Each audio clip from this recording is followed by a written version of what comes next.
Pada dasar gue pegat maulid yang pertama. Maulid yang pertama mak gue pegat di Iraq ataupun di Erbil di Mosul, kebunan Iraq jinau. Pakan gue pegat maulid abad ke-7 di Iraq mengingat hanale urang turi Nabi Muhammad. Hanale urang tuson nan Nabi Muhammad. Hanale tuson nan mak Nabi Muhammad. Hanale urang tujal lahir Nabi Muhammad. Ulun tuan pernah tuan dakwah tiga ilhuk sekun pedalaman maktun 7 tun kau likut. Ketika lun dayang bak limit daerah lun sekun hanya Nabi padahnya icak giri ikut. Hanang hum kana anak pegang memperingati maulid. Maka kepegatlah maulid pertama di Iraq.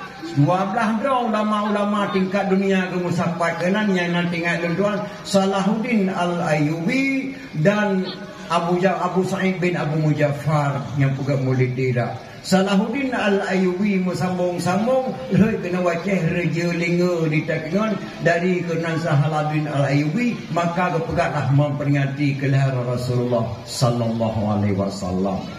Maka drone kata ekonomi dan ayah niat dengar memperingati kelahiran Rasulullah.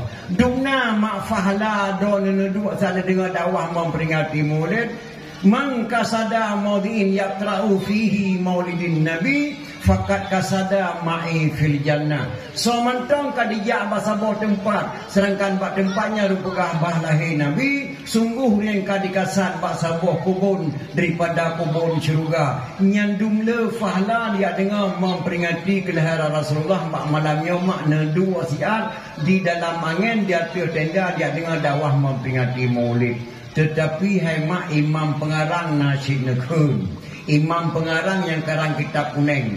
Pedaga ke imam pengarang laula lim lim lakasura alim. Laula lim lim lakasura alim. Kalau tidak karena sungguh banyak orang alim. Yang ke imam pengarang.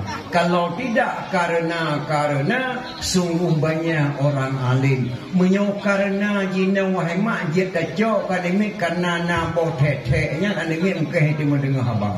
Ataupun karena lu tak pakai HP kah itu menjawab li. Kalau tidak karena sungguh banyak orang alim. Maka drone kata kono mak dia dua si alia dengan dakwah bekna karena kita nyonya makna beban na pada macam laule tu tengah dadu.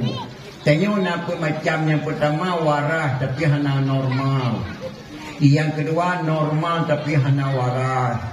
Yang kelih warah dan normal.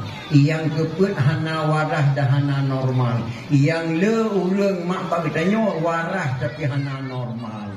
Ulun tuan